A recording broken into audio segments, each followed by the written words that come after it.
저는 제가 앞에 부분 하는데 이용당하고 이용하고 이용당하는 끝없는 겨루기 얘기입니다.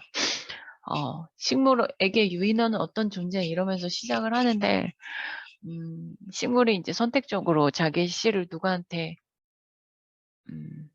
배달시키는가 라는 부분에서 인간은 적합한 존재가 아니었다고 아까 기현쌤이 얘기했었는데 맞나?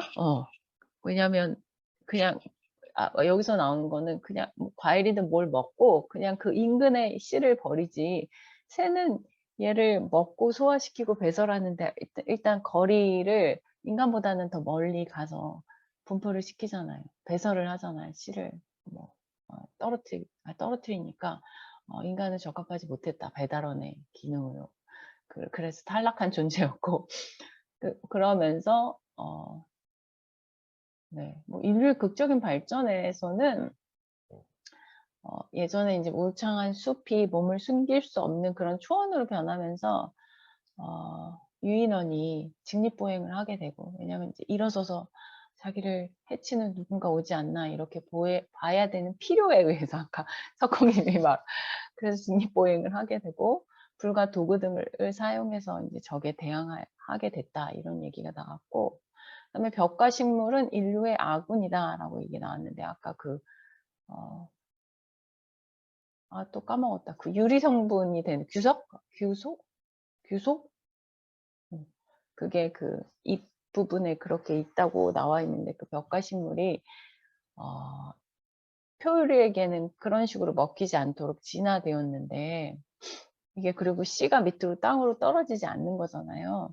그런데 그거를 이용해서 인간은 그 씨를 수확해서 식량으로 삼았고 그러면서 농경 사회가 시작이 됐다 하면서 그걸 통해서 집단으로 살면서 마을도 생기고 문명이 시작됐다 하는 그런 얘기로 시작이 됩니다. 여기는 이제 독 부분이 나와요. 식물이 갖고 있는 독. 그래서 식물의 보호제인 독성분을 이용하다. 여기에서는 인간이 식물에 독을 바른 독화살을 사용하기도 하고 그 다음에 또 이것도 몰랐지만 독성분을 강에 흘려보내서 물고기를 잡기도 했대요. 그리고 방충제와 살충제로 사용하기도 하고 뭐 이거는 살충제 이런 거, 뭐 모기 기피제 이런 거 천연 성분으로 만들기도 하니까 막 거기에 활용되었던 것 같고 그래서 이 독성분이 인간한테는 쓴맛으로 느껴진다고 합니다. 그래서 머위의 어린 고출기나 드름나무의 쓴맛, 고추냉이와 겨자의 매운맛 이런 것까지도 참 어쨌든 독성분을 만들어서 먹히지 않게끔 하려고 했는데 인간은 참 대단하구나라는 생각이 들었어. 무용하구나. 식물의 입장에서 보면 쟤네 너무한 거 아니야? 이럴 것 같아. 그 담배님의 니코틴 이것도 독성분인데 어쨌든 인간은 그걸 섭취함으로써 네. 기쁨을 누리고 있죠. 네. 그러고 있고 아이들이 쓴 채소를 싫어하는 이유 이 챕터 너무 웃겼어요. 저는 익지 않은 열매는 녹색을 띈다고 했고 그 다음에 열매가 익으면 붉게 되는데 아까 기현쌤이 설명하셨던 거에서 이게 이제 먹어도 되는 거야 내 열매를 그렇게 식물이 신호를 보내는 거라고 했었고 근데 이제 인간은 익지도 않은 녹색 피망도 먹고 이게 여주라고 하더라고요. 여주도 먹는데 녹색이다 보니까 이제 덜 익은 열매로 쓴맛이 나잖아요. 근데 그래서 애들이 싫어하는 건 당연한 거다 이렇게 나오는데 어른들은 이거 몸에 좋은 거야 먹어야 돼 하고 강제로 먹이니까 그런 일이 생각이 나서 재밌었습니다. 전 여기는 약한 독성분으로 생기를 되찾는다. 그래서 몰랐는데 녹차나 홍차, 커피 이렇게 각성작용이나 진정작용을 하는 것들이 식물의 약한 독성분이었구나. 근데 그걸 통해서 그리고 또 포프리 등 이거는 이제 여러 가지 향기나는 꽃들을 모아놓은 그런 건데 식물이 풍기는 향도 독성분이었구나. 근데 인간은 그거를 치유하고 회복에 사용을 한다. 이런 얘기가 나왔습니다. 그래서 여기서 호르메스 효과라는 얘기가 나왔는데 인간이 이제 그런 약한 독의 자극을 받아서 받게 되면 어쨌든 신체도 뭔가 독이 들어왔네 하면서 방어 체제를 활성화시킨다고 합니다. 그러면서 약간 활력이 되는 그런 역할을 한다고 하고요. 또 유독 성분 없이는 살 수 없다. 이 챕터에서는 식물의 독성분은 인간의 신경계에 작용하는 신경독이라고 합니다. 그래서 흥분 효과를 일으키기도 하고, 요즘에 마약이 엄청, 수리남의 그 영화 때문에 그런 건지, 어쨌든 마약 얘기가 엄청 많이 나오더라고요. 코카인, 이건 흥분 효과를 일으키고, 망이라는 식물의 각성제, 이것도 동의보감에 나와 있는데 많이 사용을 했다고 합니다. 양귀비로 만든 모르핀이나 헤로인은 진정 효과가 있다고 해요. 그래서 저는 마약은 다 비슷한 효과를 있는 거 아니었어? 라고 생각했는데 흥분과 진정 효과가 각각 다른 효과를 나서 얘도 자기한테 원하는 걸 선택해서 마약을 쓰는 건가? 이런 생각도 들었고 네, 쓸데없는 생각을 했습니다. 어쨌든 그래서 어쨌든 독이 들어오면 인간 신체에서 뭔가 독이 들어오고 있어 라고 방어체제가 활성화되면서 이제 그 독을 대사하고 독을 없애려고 하는 작용을 하는데, 그래서 우리가 커피를 마시면 이 카페인을 배출하려고 화장실에 자주 가는 거, 이게 무독화하려고 하는 몸의 신체 작용이었구나 라고 얘기를 하고 있고요. 근데 이제 무독화하는 능력이 높아지면 이제 내성이 생기는 거죠. 그러면서 결국은 독이 없으면 이게 지금 정상적인 상태가 아니야 라고 몸이 이제 인식하는 상태가 되면서 그게 생리적인 문제를 야기시키는 게 금단현상이라고 합니다.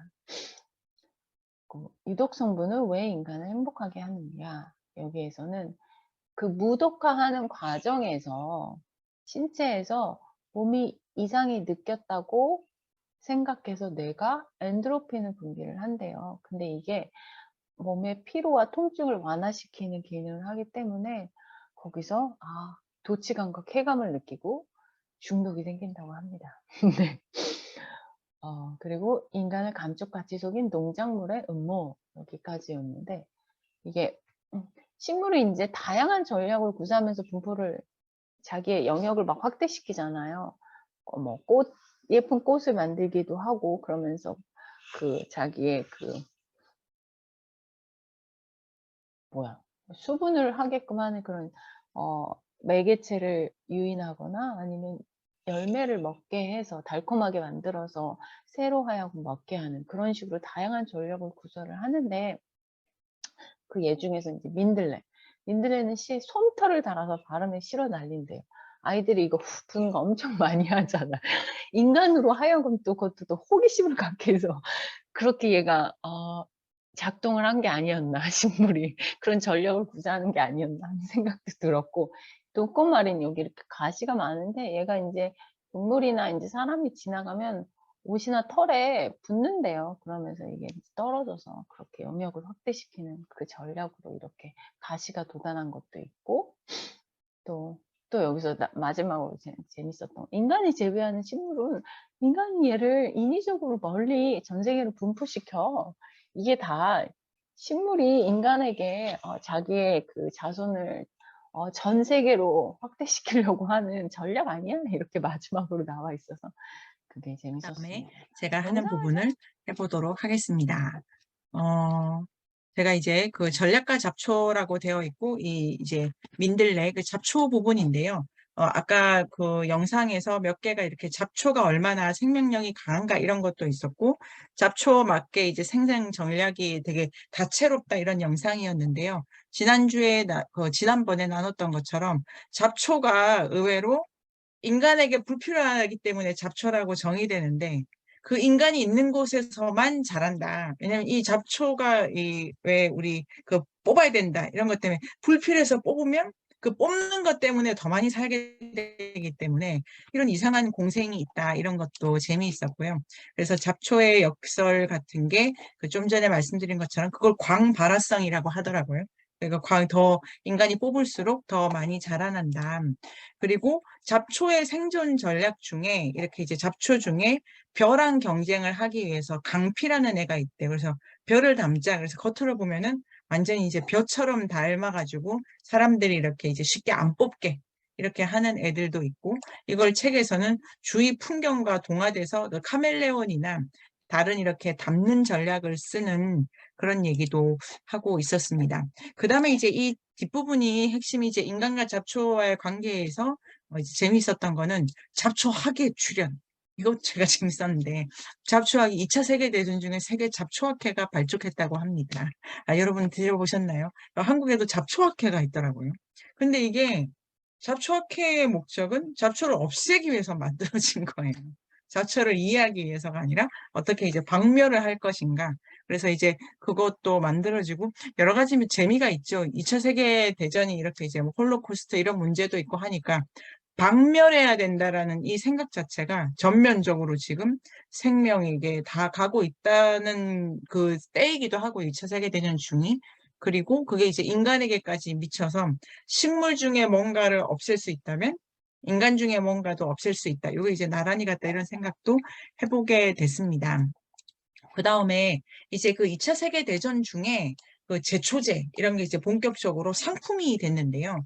그게 이게 제가 화학식이 잔뜩 나와가지고 여기는 모르겠다. 저는 발표를 못하는 거에 대한 아무 자의식이 없기 때문에 모르겠다. 그런데 그게 그 김매기 약이라고 해가지고 쌍떡잎 식물에는 효과적이지만 벽과 식물에는 작용하지 않는 그러니까 초원에 이제 걔가 그 어떤 제초제가 밀이나 옥수수 라든지 이렇게 필요한 것만 안 건드리는 방식으로 그 식물을 가려가면서 인간의 편의에 맞게 이렇게 없앨 수 있는 게 발명이 됐고 그 다음에 그게 상업화가 이렇게 이제 이루어진다고 합니다. 근데 이제 그 제초제의 성분 중에 디클로로페녹시아세트산이라는 게 있는데 식물 호르몬 안에 있는 옥신과 비슷하대요. 근데 이제 옥신이라는 게 굴성을 일으켜가지고 벽과 식물이 그 떡잎 사계에 그게 옥신이 있는데 식물이 빛이 닿지 않는 쪽으로 계속 자라게 하면서 생장을 일으키는 그러니까 아마 벼가 이렇게 이제 처지고 이런 거하고도 관련이 있을 것 같고 아니면 벼가 아까 이제 그 토토로 선생님 설명을 제가 듣고 생각해 본 거는 이게 벼가 이렇게 낮게 옆으로 이렇게 퍼지게 되지 않습니까? 벽과 식물이. 그러니까 이게 많은 가지, 많은 잎들 속에서 이제 자기 살 길을 잘 찾아가는 능력을 이 옥신 가지고 하는데 어떤 화학 성분이 이 역할이 되게 비슷해가지고 이게 너무 과하게 식물에 작용하면 정신이 없어져가지고 애가 오히려 과부하 걸려서 식물이 말라 죽는데요. 2차 세계대전 중에 이게 왜 발명했냐면 하여튼 식물을 발명하자 이런 걸로 이제 연구가 되고 그 식량 생산 뭐 군수 이런 걸로 뒷받침하기 위해서 연구가 된 모양인데 실제로 사용된 거는 70년대 베트남 전쟁 때 그 열대에 그 이제 그 베트콩이라고 할까요? 그 게릴라들이 있는 은신처를 박멸할 목적으로 이제 상업화됐는데 그 자체가 이제 인간에게는 무해하다. 왜냐하면 이 굴성 자체가 광합성이랑 관련이 있기 때문에 인간은 광합성을 하지 않으니까 아마 이 디클로로페녹시아세트산이 무해할 거다 했는데 이거를 만드는 과정에서 다이옥신이 들어가기도 하고 인간의 아까 그 손 선생님 말씀해 주신 것처럼 인간 안에 있는 무수한 미생물들이 여기에 이제 직접 영향을 받아가지고 인간에게도 안 좋은 영향을 끼치게 이제 된 거죠. 그래서 미국 전역에서 이제 뭐 이만큼 많이 쓰는 데가 이제 점점 많아진다. 이런 얘기가 있었고요. 그 다음에 이제 또 재밌었던 게 그 쌍떡잎 식물, 외떡잎 식물을 이렇게 보통 식물을 구별하는 건데요. 쌍떡잎이 2장, 뭐 외떡잎은 1장, 뭐 잎맥이 그물맥, 나란히 맥이다. 그 다음에 쌍떡잎은 관다발이 규칙적이고 형성층이 있고 외떡잎은 흐트러져 있고 형성층이 없어서 여기 이제 옥수수 이런 게 외떡잎이고 뿌리, 원뿌리, 겹뿌리, 수염뿌리 뭐 꽃이 필 수가 쌍떡잎은 4, 5배, 외떡잎은 3배수 그래서 이런 종류가 있는데 이게 원래 식물의 분류인데요. 제초제 발생 이후에 식물을 다르게 분류하기로 한답니다.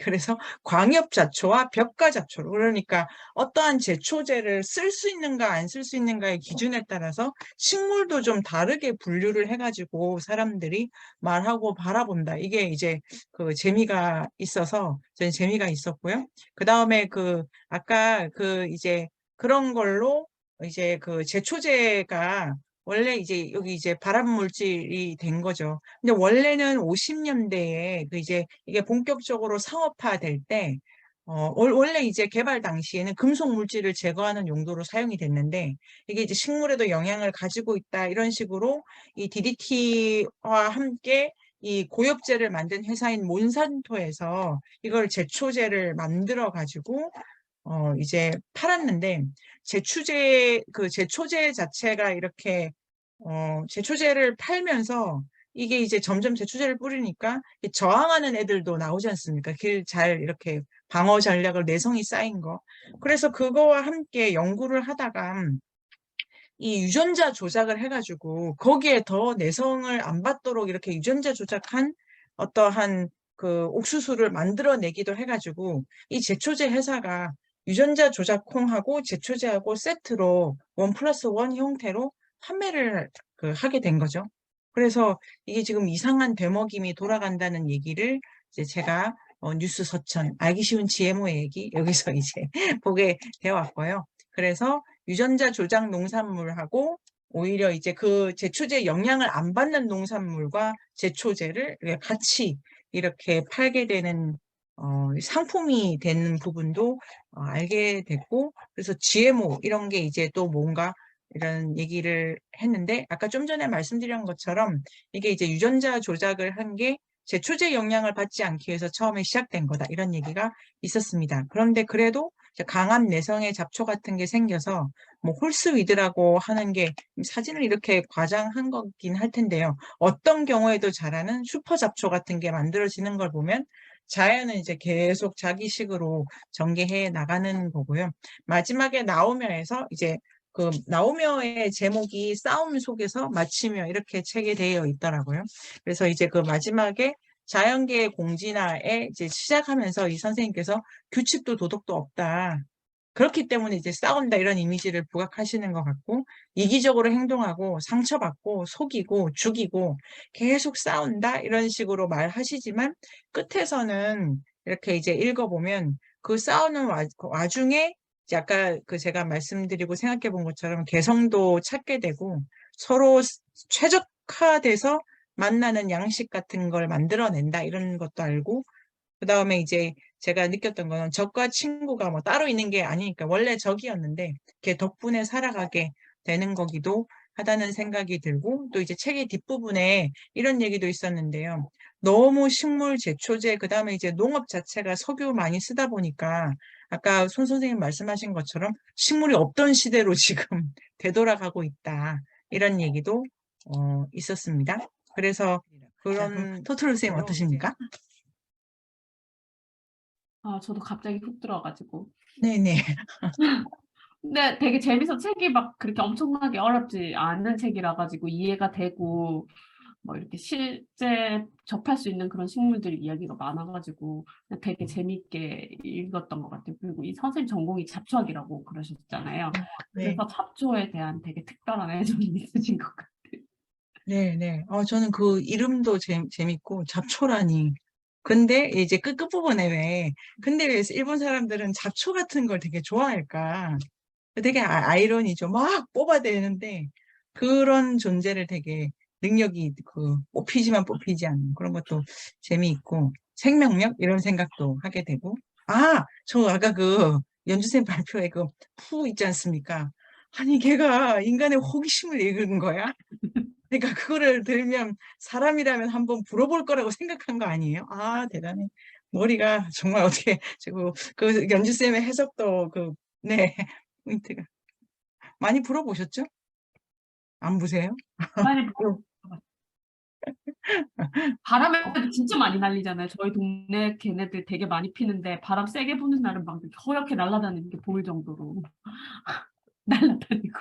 그러니까 후 하면 이 잘못 맞으면 여기 책이 그래서 이 책이 되게 아까 토토로 쌤이 한우 내장 말씀하신 것처럼 되게 많은 거를 연결을 시키는데 여기 박각신화방도 좀 나왔었잖아요. 근데 아까 그 연주생이 발표하신 니코틴 있잖아요. 담뱃잎이요. 담뱃잎도 그 니코틴 때문에 벌레들이 막 뭐 접근했다가도 죽기도 하고 그런데요. 근데 밤이 되면 어떤 영상에서 밤이 되면 박학신화방이 왜 걔가 땅속에서 나오는지 모르겠는데 땅속에서 나와요.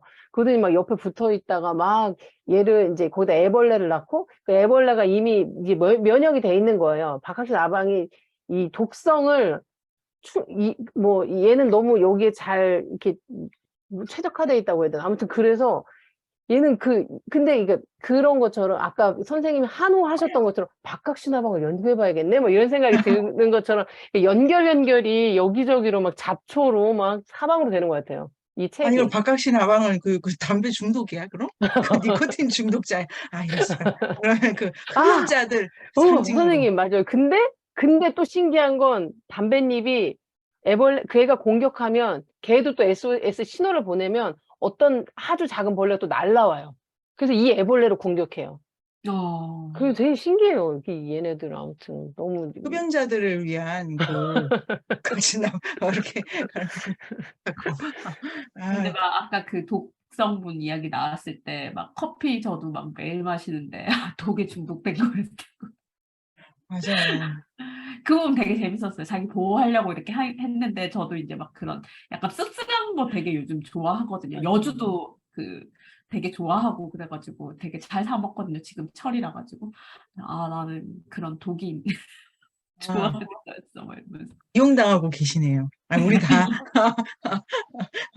그리고 아까 연주쌤 말씀하셨잖아요. 대단하다. 단맛, 짠맛, 신맛, 쓴맛, 아까 그 감칠맛, 모든 맛을 인간은 다 지좋게 가져갔다. 아, 대단하다. 이런 것도 있고. 아까 그것도 생각나네요. 그러니까 이게 꽃하고 과일 이렇게 되면서 맛도 되게 다이나믹하게 되고, 그 덕분에 이제 인간도 취향을 좀 더 갖게 되고, 그런 것도 있고, 그 연주쌤 해주신 것 중에 약이랑 독이 그게 그 어원적으로도 같고, 그러니까 이게 이제 적당하게 활기를 준다. 그 엔돌핀이 거기서 나오는 거네요. 그러니까.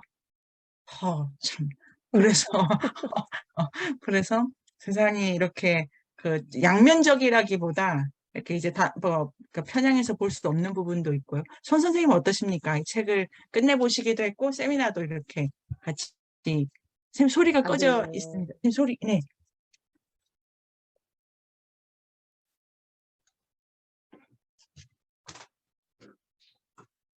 그 오늘 두 번째 한 내용 중에는 잡초에 대해서, 잡초는 꽃이 없으면 다 잡초구나 생각을 했는데 전혀 다르게 해서, 이제 또 잡초도 또 기회가 되면 또 쳐다봐야 되겠구나 그 생각하게 돼서 재밌었고요. 꽃이 없으면 다 잡초라고 생각해서 이때까지. 그리고 오늘 또 한 내용 중에 이 글의 작가는 그 식물에 관심이 없던 사람이나 잘 모르는 사람들한테 읽히게 하기 위해서 짤막짤막하게 정리도 하고, 또 그래서 읽기 참 좋긴 좋았는데 오늘 한 내용 중에 내가 아닌 말고도 또 한 가지 이해해야 될 게 있어서 요거는 얘기하고 가야 되겠구나. 그 직립보행이라는 거예요. 사람이 그 숲이 없어져서 초원에 나와서 이제 다리를 들고 서서 덤벼드는 적이나 이런 걸 하기 위해서 그 보행을 하는 것으로 진화를 했다고 그랬는데, 너무 좀 축소를 시켜서 아까도 얘기했듯이 기린이 키 커졌다는 것처럼 그거 해서 그렇게 표현을 했는데, 그 직립보행에 대해서 관심이 많았거든요. 그래가지고 지난번에 진화 공부할 때 그 직립보행만 집중적으로 많이 공부를 했었어요. 그 이유 중에 하나가 직업하고도 상관이 있는데, 사람이 그 직립보행을 함으로써 생긴 병이 많잖아요. 치질이라는 병도 생겼고요. 직립을 하기 때문에 그 척추에 힘이 집중이 돼서 그 항문이 항상 긴장을 해야 되기 때문에 동물에는 없는 병이 치질이라는 병이고, 그 다음에 직립보행을 함으로 해서 사람이 호흡이 나빠졌어요. 그 턱이 땅을 보고 있으면 축 처져 있어서 숨길이 항상 막히는데, 직립보행을 함으로 해서 턱이나 이런 게 사람 기도를 눌러요. 그래서 호흡이 많이 나빠지고, 그 다음에 직립보행을 함으로 해서 턱이 자꾸 이제 음식이 또 달라져서 턱이 자꾸 줄어들잖아요. 쉽게 말하면 원숭이는 턱이 긴데 사람은 턱이 짧아져서 무슨 문제가 생기느냐? 혀를 뒤로 밀어요. 그래서 혀가 기도를 눌러서 호흡이 많이 나빠져서, 특히 턱이 짧은 사람들은 밤에 잘 때 코 골고, 코 고는 거는 코가 병이 난 게 아니라 호흡이 나쁘다는 뜻이거든요. 밤에 잘 때 여러 가지 이유로 턱이 이렇게 뒤로 들어가면 숨이 막혀서 숨을 억지로 쉬는 과정이 코골이라고요. 그러니까 코를 고는 사람은 그 옆에 자는 사람이 괴로운 게 아니라 실은 내가 코를 골면 내가 엄청 고생하고 있다고 생각을 해야 돼요. 특히 애들이 코를 골면 어떻게 해서든 코를 골지 않는 치료를 해줘야 돼요. 호흡이 나빠져서 밤새 자면서 코를 곤다는 뜻은 호흡이 나쁘고 애들이 수면의 질이 떨어져요. 그러니까 머리가 나빠진다고 하면 제일 빨리 이해가 돼요. 그런 식으로 해서 내가 지금 요즘 교정 공부하면서 이제 직립보행에 대해서 많이 그거 하게 됐는데, 그래서 이 책에서 조금 빠뜨린 부분이 그 초원으로 나가서 직립보행을 한 게 아니라 숲에서 살기 때문에 직립보행을 하게 됐어요. 나무 위에 살아야 되니까 그 유인원은 덩치도 작고 싸울 힘이 부족해서 나무 위에 올라가서 살았는데, 나무 위에 편하게 올라가려다 보니까 두 손이 필요하면 나무 타기가 좋잖아요. 그래서 원숭이들은 전부 다 손을 나무 잡는데, 긋는데 쓴 게 아니라 나무 잡는데 쓰다 보니까 가끔 땅에 내려오다 보면 저절로 직립보행을 하게 됐단 말이에요. 그러다가 이제 용기가 생겨서 초원으로 진출하기 시작한 거예요. 초원에 진출해서 손을 댄 게 아니라 손이 편해지니까 나무에서 내려와서도 계속 직립보행을 해서 초원으로 나오게 돼서 이제 점점점 벽과 식물도 먹게 되고, 그다음에 두 번째 그 해야 될 내용 중에 하나가 벽과 식물에 대해서도 이제 생각을 많이 해야 되는 게, 그 다음번 책에 대해서 씨앗의 성리 나오잖아요. 그래서 거기에서도 벽과 식물에 이제 하게 됐는데, 사람이 문화가라는 게 발전하게 된 거는 벽과 식물 때문이거든요. 벽과 식물에서 무슨 문제가 있느냐. 그 전에는 사람이 원래는 유인원 때 그 곡물보다는 과일 위주로 먹고 살았단 말이에요. 속심이. 그런데 초원으로 가다 보니까 벽과 식물을 먹게 됐는데, 벽과 식물을 먹다가 보니까 그 재배를 하잖아요. 전에는 따서 먹기만 했는데 재배를 하다 보니까 어떤 문제가 생기느냐. 대량으로 농업이 되니까 거기서부터 문제가 많이 생겼어요. 농업을 생각해서 제일 좋은 거는 굶어 죽는 거를 막게 됐어요, 사람이. 그거는 좋은데 나쁜 점이 너무 많이 생겼어요. 첫 번째로는 그 동물을 잡아 먹거나 또는 그 체제를 해서 먹을 때는 그때그때 먹게 되잖아요. 그러니까 많이 먹기도 하고 적게 먹기도 하고, 아무리 내가 힘이 세도 다른 사람 2배 이상은 못 먹잖아요. 그래서 힘에 의한 불평등은 있긴 있었지만은 심하지는 않았는데, 농업을 하게 되면서 이제는 농산물이 저장이 돼요. 그러면 2배로 먹는 게 아니라 100배로 저장을 하니까 힘이 세진단 말이에요.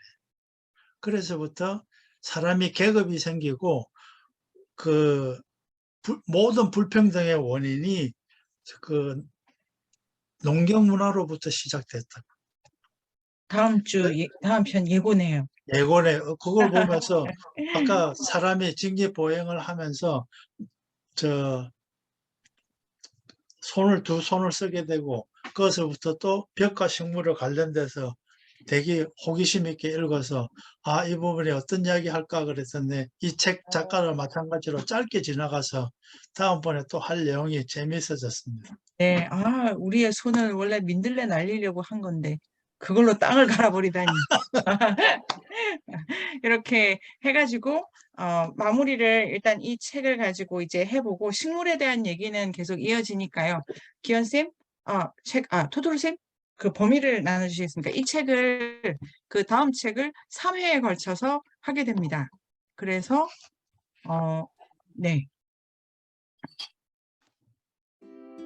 네이버 검색창에 인문공간 세종을 검색하세요.